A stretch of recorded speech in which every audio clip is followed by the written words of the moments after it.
토트넘과 AC 밀란이 둘 다 같은 전형이었거든요. 3-4-3 전형을 똑같이 들고 나왔는데 여기서 최근에 AC 밀란이 안 되는 것이 후방에서 전방으로 빌드업 과정에 많은 문제가 있어요.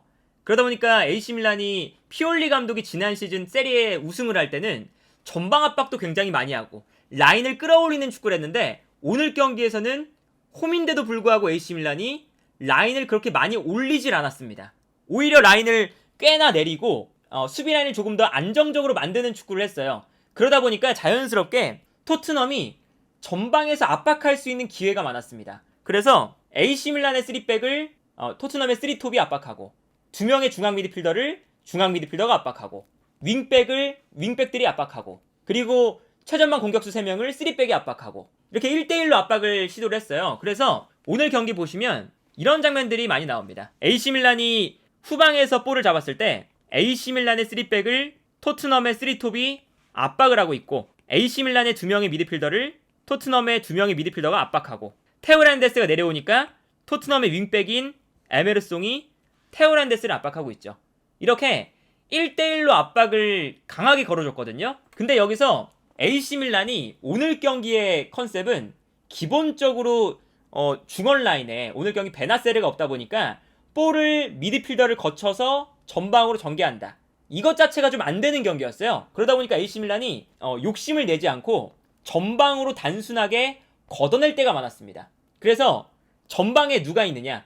지루라는 아주 제공권에 강점이 있는 공격수가 있다 보니까 지루에게 볼을 보내주고 지루가 볼을 떨어뜨려줄 때 주변에 있는 레앙이라던가 아니면 오른쪽에 있었던 디아스 이 두 선수에게 세컨볼을 떨어뜨려주거나 아니면 왼쪽에서 테오 헤르난데스가 올라와서 공격에 가담해주는 이러한 형태였어요. 그러면서 AC 밀란이 공격 숫자도 많이 가져가진 않았어요. 최전방 3톱 플러스 테오 헤르난데스 요 정도 한 4명의 선수를 가지고 공격을 했었는데 굉장히 그래서 공격 작업이 단순했었습니다. 이 장면을 보시면 압박을 당하다 보니까 AC 밀란이 후방에서 볼을 풀어가는 게 아니라 피올리 감독의 이 손동작만 봐도 알 수 있죠? 걷어내라. 그래서 AC 밀란이 단순하게 걷어냅니다. 걷어내고 앞쪽에 있는 지루가 볼을 받아준 다음에 뛰어들어가는 선수에게 떨어뜨려주죠.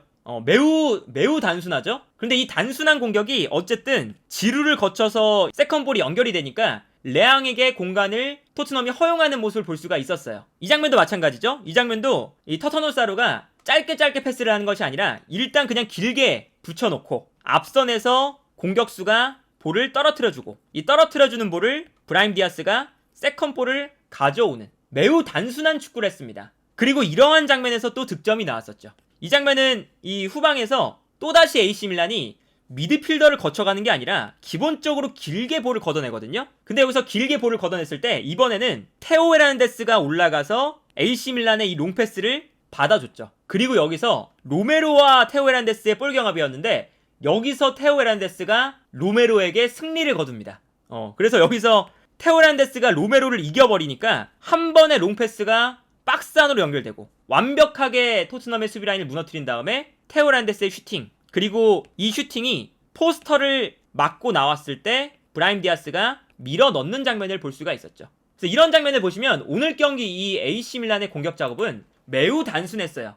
토트넘이 압박을 들어오니까 이 압박에 이 대처할 때 어렵게 풀어나가는 게 아니라 단순하게 앞쪽으로 붙여놓고 떨어뜨려주는 세컨볼을 가져가겠다 라는 거였거든요. 그런데 토트넘도 똑같죠. 사실 토트넘도 반대로 생각했을 때 AC 밀란이 전방에서 압박을 할 때 토트넘의 이번 시즌 문제점은 뭐냐면 토트넘을 만나는 팀들이 토트넘의 약점을 모두가 알고 있죠.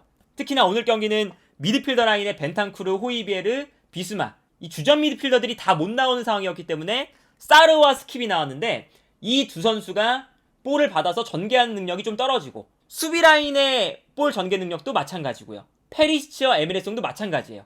그러다 보니까 이 AC 밀란은 토트넘이 후방에서 볼을 가지고 있을 때 똑같이 토트넘이 했던 것처럼 1대1로 압박을 하거든요. 근데 여기서 토트넘의 문제점은 뭐냐? AC 밀란은 전방으로 볼을 방출했을 때 앞쪽에서 지루가 어떻게든 볼을 떨어뜨려줘서 세컨볼을 가져간다면 토트넘은 앞쪽에 있는 3톱 손흥민, 쿨루세프스키, 케인 요 3명의 선수가 롱패스가 넘어왔을 때 볼을 지켜주는 플레이를 잘 못하죠. 이게 오늘 경기 AC 밀란과 토트넘의 단순하지만 가장 큰 차이였습니다. 특히나 손흥민이나 클루셉스키가 내려와서 볼을 받은 다음에 탈압박하는데 그렇게 좋은 선수들이 아니다 보니까 클루셉스키나 손흥민이 내려왔을 때 이 수비수들이 바싹 붙어줘요. 수비라인 뒷공간이 많이 열리는데도 불구하고 과감하게 올라와서 압박을 해줍니다. 그리고 이렇게 이 클루셉스키나 손흥민이 등을 졌을 때 몸을 돌리는 플레이를 잘 못할 때가 많죠. 특히나 이번 시즌에. 그래서 손흥민이나 클루셉스키한테 볼이 갈 때 수비가 강력하게 압박을 하면서 빼앗아낼 때가 많고, 그러다 보니까 볼이 전개가 안 돼요, 이번 시즌에. 그래서 이번 시즌 토트넘이 유일하게 믿고 있는 선수가 케인이죠. 케인에게 볼을 보내주고 어떻게든 케인이 등을 진 다음에 버텨내면 손흥민이나 클루셉스키가 뛰어갈 때 패스를 넣어준다. 이것을 지금 이 토트넘이 유일한 공격 패턴으로 삼고 있거든요. 후방에서의 빌드업도 안 되고 클루셉스키나 손흥민이 내려와서 볼을 받아주는 플레이도 별로 안 좋고, 그런데 이 케인이 버텨주는 플레이밖에 없다는 걸 상대팀도 다 아니까 요즘에 어떤 플레이가 나오냐, 케인이 볼을 받을 때 그냥 과감하게 수비가 붙어주면서 반칙으로 끊어낼 때가 많습니다. 이 케인이 돌아서지만 못하게 할 때가 많아요. 그리고 여기서 케인이 돌아서는 것만 못해도 토트넘은 거의 아무런 공격 작업도 못할 때가 많습니다. 그래서 오늘 경기도 토트넘이 전방 압박을 당할 때, 이 장면도 보시면 AC 밀란이 전방 압박을 하고 있죠? 이때 토트넘이 풀어나갈 수가 없으니까 전방으로 볼을 걷어냅니다. 근데 여기서 케인이 볼을 받을 때 키에르가 과감하게 올라와서 압박을 하죠. 분명히 이 키에르가 올라와서 압박하는 건 뒷공간에 대한 리스크가 있지만 과감하게 올라와서 뒷공간이 열리는 것보다 케인이 돌아서지 못하게 만드는 것이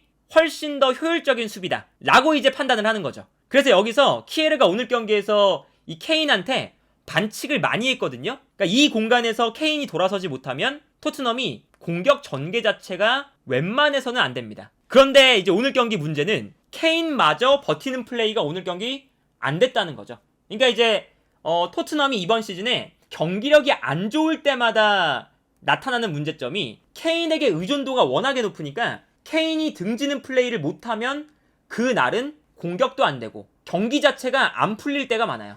케인의 기록을 보면 볼을 경합한 횟수가 17번이었습니다. 공중볼을 제외하고 수비수와 볼을 경합하는 횟수가 17번이 있었는데 그 중에서 8번밖에 이기질 못했어요. 보통 케인의 컨디션이 좋을 때는 버티는 플레이가 거의 100% 상대 수비를 등지는 플레이에서 이겨내면서 돌아설 때가 많거든요. 근데 오늘 경기는 이 버티는 플레이가 거의 안 나왔다는 거죠. 그러니까 이게 오늘 볼을 경합하는 상황에서 50%의 승률도 못 보여줬다는 게 오늘 경기 토트넘의 공격이 답답했던 이유였다 라고 볼 수가 있겠고, 케인이 안 풀리니까 손흥민이나 클루셉스키도 덩달아 안 풀립니다. 왜냐면 후방에서 볼이 전개가 안 될 때 손흥민이 내려와서 볼을 받거나 클루셉스키가 내려와서 볼을 받을 때 손흥민이나 클루셉스키한테 볼을 주면 이 선수들이 등을 지는 플레이를 잘하는 게 아니니까 상대팀이 그냥 과감하게 올라와서 압박을 해버리거든요. 그래서 이런 장면이 나와요. 손흥민 선수가 내려와서 볼을 받는데 이때 칼룰루가 과감하게 내려와서 손흥민을 압박합니다. 이게 사실은 손흥민의 스피드를 생각한다면 이 뒷공간에 대한 리스크가 있는 거거든요. 손흥민이 여기서 돌아서서 뛰어나가면 손흥민에게 이 공간을 당연하게도 내줄 수밖에 없잖아요. 근데 여기서 압박을 강하게 걸어버리면서 손흥민을 돌아서지 못하게 만들어버리니까 앞선에서 볼을 끊어내는데 성공을 하죠. 여기서 이제 손흥민 선수가 버텨내는 플레이가 좋은 선수가 아니다 보니 뒷공간을 공략을 하지 못하는 이러한 악순환이 계속해서 나타나는 것이었습니다. 이 장면도 마찬가지예요. 이 장면도 보시면 후방에서 빌드업이 안 될 때 손흥민이 내려와서 볼을 받거든요. 그런데 이때 칼룰루가 또 과감하게 내려와서 압박을 해요. 그러다 보니까 손흥민 선수가 내려와서 볼을 받을 때 탈압박에 능한 선수가 아니고, 그러다 보니까 확실하게 AC 밀란이 압박을 해버리면서 손흥민 선수의 볼을 끊어내버리는 장면을 볼 수가 있었죠. 이게 사실은 안 좋은 게 뭐냐면 과거에 그러면 손흥민 선수가 내려와서 받는 플레이가 전혀 없었냐? 그런 게 아니거든요. 근데 과거의 플레이를 보면 손흥민이 내려왔을 때 수비수가 끌려 나오잖아요. 그러면 이때 토트넘이 케인에게 패스를 보내주고 케인이 버텨줄 때 수비수가 손흥민을 따라 올라오면 이때 손흥민이 바로 방향을 바꿔서 전방으로 뛰어나가죠. 그리고 이때 패스가 들어가면 상대 수비 뒷공간이 완벽하게 무너졌거든요. 그러니까 이것도 사실은 손흥민 선수가 볼을 받으러 내려오는 게 문제가 아니라 내려오면서 수비를 끌어당길 때 앞선에서 케인이 버텨주면 손흥민이 전방으로 향해 뛰어들어가고 이때 공간으로 패스가 들어가는 이런 공격 작업이 나와야 손흥민의 플레이도 살고 토트넘의 역습도 굉장히 날카로워져요. 그런데 최근 이번 시즌에 토트넘의 공격 작업이 안 되는 이유가 케인이 버텨주는 플레이가 안 될 때마다 손흥민이 내려왔다가 올라갈 때 패스가 안 오고 손흥민에게 패스가 가면 손흥민이 등을 지다가 볼을 뺏기고 이런 장면들이 정말 많이 나오죠. 토트넘은 케인이 돌아서느냐 돌아서지 못하느냐 요 플레이 하나에 경기의 모든 것이 거의 달려 있습니다. 케인이 돌아서면 손흥민에게 패스가 들어가고 케인이 못 돌아서면 손흥민에게 패스가 안 들어가면서 아무런 공격 작업도 안 되고 얼마나 토트넘이 사실은 토트넘급 정도의 팀이 공격 작업이 이렇게 단순하고 공격의 루트가 사실은 케인 하나라는 거거든요. 이거는 이 콘테 감독이 이번 시즌 내내 왜 답답한 축구를 보여주는지 그리고 이번 시즌에 손흥민 선수가 뭐 컨디션이 그렇게 좋지 않기도 하지만 손흥민이 전방으로 뛰어들어갈 때 왜 손흥민한테 패스가 들어오지 않는지 이것을 알 수 있는 경기라고 할 수가 있는 거죠. 또 뭐가 있냐면 쿨루세프스키가 같이 부진한 것도 있어요. 지난 시즌에 이 토트넘의 역습이 잘 됐던 것 중에 하나는 물론 지난 시즌도 케인이 버텨주느냐 안 버텨주느냐가 매우 중요했는데 지난 시즌은 케인이 버텨주는 플레이도 있었지만 쿨루세프스키가 내려와서 볼을 받아준 다음에 탈압박이 됐거든요. 여기서 탈압박이 되니까 케인을 거쳐가지 않더라도 손흥민이 뛰어들어갈 때 쿨루세프스키가 패스를 보내줄 수가 있었죠. 그래서 이게 지난 시즌은 풀어줄 수 있는 선수가 케인과 쿨루세프스키 그래도 이제 두 명이 있으니까 풀어나오는 패턴이 그래도 조금은 다양했습니다. 그런데 이번 시즌에는 쿨루세프스키가 폼이 매우 안 좋다 보니까 쿨루세프스키 쪽으로 패스가 갈 때마다 끊기고 그러다 보니까 케인의 의존도는 점점 더 커지고 케인이 안 풀리는 날은 손흥민이 아무리 뛰어가봐야 손흥민한테 볼이 안 오고 이게 반복이 되는 거죠. 이 장면 보시면 이제 이게 오프사이드에 걸리긴 했지만 케인이 내려와서 볼을 받을 때 상대 수비가 강하게 압박을 하고 있어요. 그래서 케인에게 수비수가 붙어 있으니까 이번에는 쿨루세프스키가 볼을 받는 상황이죠. 근데 여기서 쿨루세프스키가 탈압박이 한번 됐습니다. 탈압박이 한번 되니까 뛰어들어가는 손흥민에게 케인이 아니라 쿨루세프스키가 패스를 뿌려주면서 상대 수비 뒷공간을 무너뜨릴 수가 있었죠. 이게 물론 오프사이드가 선언이 됐지만 이런 장면들이 토트넘은 많이 나와야 되는데 이번 시즌에 쿨루세프스키를 거쳐가는 패스 루트가 거의 나오지 않고 그러다 보니까 이 토트넘은 케인의 의존도가 과도할 정도로 너무나 커지고 있다. 이게 오늘 경기 가장 큰 문제였고 오늘 경기 AC 밀란과 토트넘의 가장 큰 차이점 중 하나가 아니었나 그런 생각이 듭니다. AC 밀란과 토트넘이 둘 다 탈압박이 안 되는 건 똑같거든요. 탈압박이 안 되는 건 똑같고 둘 다 후방 빌드업이 불안한 건 똑같아요. 그런데 AC 밀란은 전방으로 볼을 보내줬을 때 어쨌든 지루가 주변에 있는 선수들에게 볼을 떨어뜨려주는 플레이가 됐고 오늘 토트넘은 전방으로 볼을 보내줬을 때 케인, 손흥민, 쿨루세프스키 이 세 명의 선수가 앞선에서 볼을 소유하는 플레이가 안 되니까 역습이라던가 공격 전개가 마음대로 되지 않았고 요 차이가 AC 밀란이나 토트넘 두 팀 다 그렇게 좋은 경기력은 아니었지만 두 팀의 승부를 갈랐던 가장 큰 포인트가 아니었나 그런 생각이 드네요. 그러니까 물론 이제 이 토트넘이 탈압박의 강점이 있는 선수가 부족하다라는 게 있어요. 뭐 선수의 구성에 대한 문제도 있지만 어쨌든 감독이라는 이 직책은 어떤 선수단이 꾸려져 있든 일정한 패턴 플레이를 통해서 공격을 전개할 수 있는 플레이들을 만들어내는 게 감독의 역할이잖아요.